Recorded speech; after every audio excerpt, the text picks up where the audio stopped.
Hey everyone, welcome! We're glad you're here, and if you enjoy the content, don't forget to like and subscribe. Breaking news. July 4th, 2025. Russian cities are in chaos. Ukrainian kamikaze drones have launched attacks on power stations. Ukraine is still holding the upper hand on the battlefield. Stay tuned for more updates, and again, don't forget to subscribe. Another Ukrainian kamikaze drone just hit a substation in the Rostov region. That facility was supplying power to the Azov optical mechanical plant, which manufactures high-precision components like optical sights, targeting systems, and night vision devices for Russian tanks, warships, and aircraft. Ukraine is targeting these kinds of strategic facilities to weaken Russia's military infrastructure. Rostov is especially important due to how close it is to the front lines. The attack caused a localized power outage and had a big psychological impact, especially because of how close the strike was to the Kremlin, adding a strong symbolic message. They destroyed it. Peace out. July 4th, 2025. The war between Ukraine and Russia has entered a new phase. While Russian forces have been attacking Ukrainian territory, the past 2 months have seen Ukraine taking the fight into Russian territory. Ukrainian drones are now carrying out suicide missions deep inside Russia, managing to break through Russian air defenses. That said, Ukraine isn't targeting civilians. Their goal is to hit production sites that directly support the Russian military to weaken its ability to carry out attacks. And that's exactly what this operation was about. In the most recent strike, Ukrainian intel identified an electrical substation with a capacity between 110 and 356 kilovolts.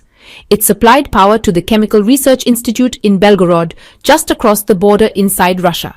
Ukrainian drones managed to breach Russian defenses again and destroy the substation, which belonged to Rostec, Russia's largest defense contractor. After the hit, a fire broke out at the chemical plant. It was so big it could be seen from various parts of the city. This particular facility also produced explosives for the Russian military. So what does this mean? Ukraine deliberately hit the power supply of a high-value military facility that makes explosives, effectively halting production and causing serious damage. Then on July 4th, 2025, Ukraine used FP-1 attack drones to target another power substation, this time in the Moscow region. This facility was also part of Rostec and was developing thermobaric warheads intended for Iranian-made Shahed kamikaze drones being manufactured in Russia. In other words, this site was helping boost Russia's drone strike capabilities. As we know, Russia has used thermobaric weapons and Shahed drones to attack Ukrainian civilians. Ukraine, however, isn't going after civilians. Its drone attacks on electrical infrastructure aim to disrupt military and industrial activity. Hitting a symbolic and strategic area like Sergiev Posad, for example, sends both a psychological and tactical message. The ability of Ukrainian drones to reach this deep into Russian territory speaks volumes about their capabilities. On July 2nd, 2025, a group of Russian motorcyclists spotted Ukrainian drones and immediately panicked, scattering in different directions. Ukrainian forces locked onto the nearest enemies. The Russian infantry couldn't even use their bikes because of the chaos. Then Ukrainian drone operators dropped a bomb on a soldier. Before the first bomb even exploded, a second one was already on the way, neutralizing the troops. The operators then targeted more fleeing motorcyclists. A randomly dropped drone bomb caused more panic. Russian soldiers didn't know what to do. The moment the first bomb exploded, the operator sent another. This time, a soldier was seriously injured. Then another bomb finished him off. Other enemy infantry tried to escape on foot, but the drone operator quickly caught up. One more bomb was all it took to take them out. June 2025. Ukrainian reconnaissance drones spotted movement in Divka village and Donetsk city in the Donetsk region. The enemy soldiers' coordinates were immediately sent to Ukrainian artillery units. One precise artillery strike followed. Direct hit. They were trying to move forward under the cover of the forest. Ukrainian artillery units responded with another accurate strike on their coordinates, completely neutralizing them. Some Russian troops were using destroyed buildings in the city of Donetsk as shelters, but Ukrainian surveillance drones were tracking them step by step. Artillery forces launched a heavy attack on that area.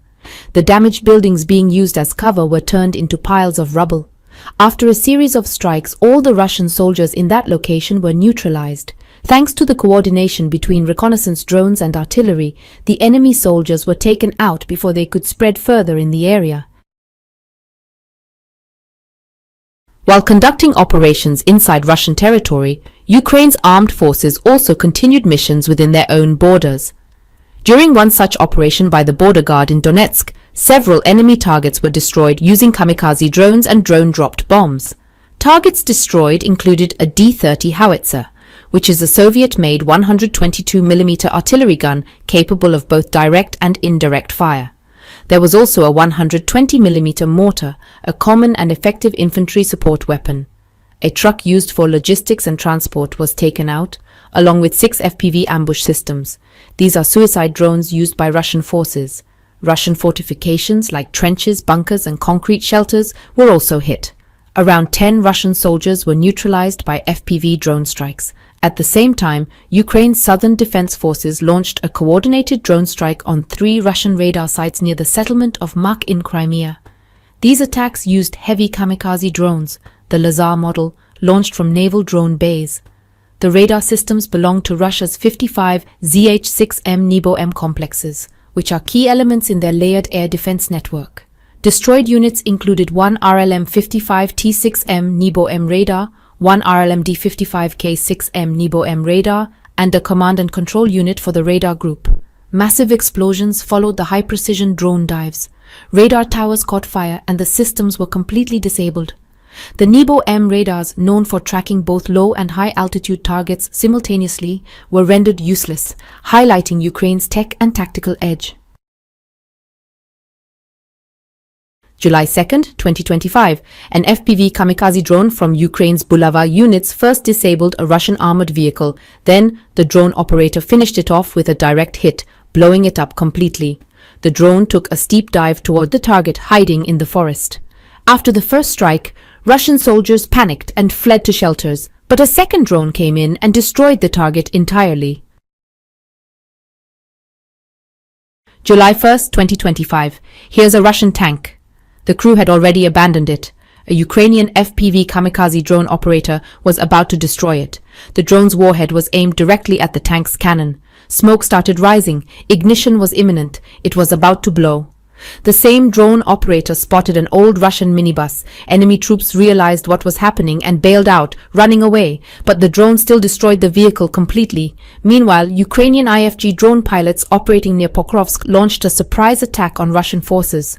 The mission used FPV kamikaze drones funded by donations to the Sterno community and Ukrainian defense.